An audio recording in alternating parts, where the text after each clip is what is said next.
The news not only sending shockwaves within state agencies, but also the Sacramento area as you expect to see more people downtown during the work week. Now, your reporter covering Sacramento County, Tori Apodaca, joining us live, getting answers on the impact that this could have for the city. Right, Tori?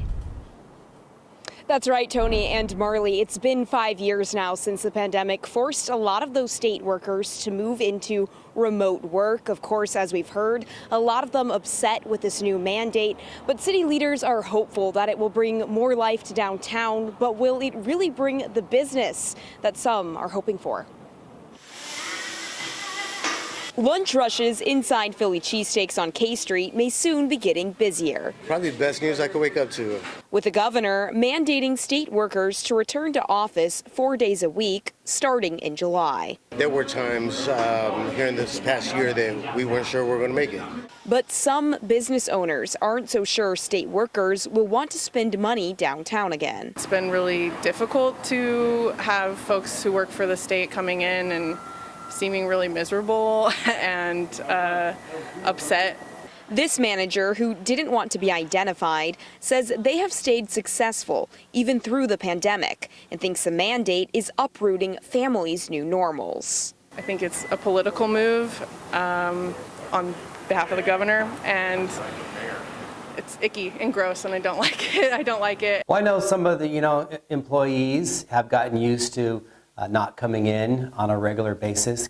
We sat down with Sacramento Mayor Kevin McCarty, who supports the return to office.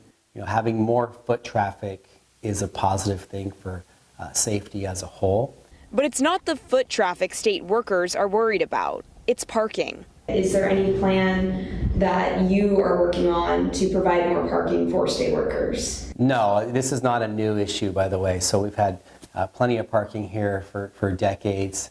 Some state agencies don't provide parking for employees, and some downtown garages cost up to $200 to park in a month, while parking meter prices just increased to try and combat the city's budget deficit.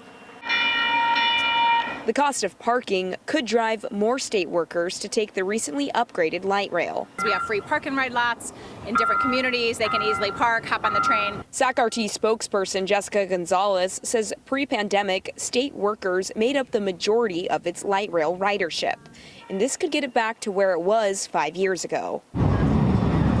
But many state workers not on board for the change, putting up a fight to continue working from home.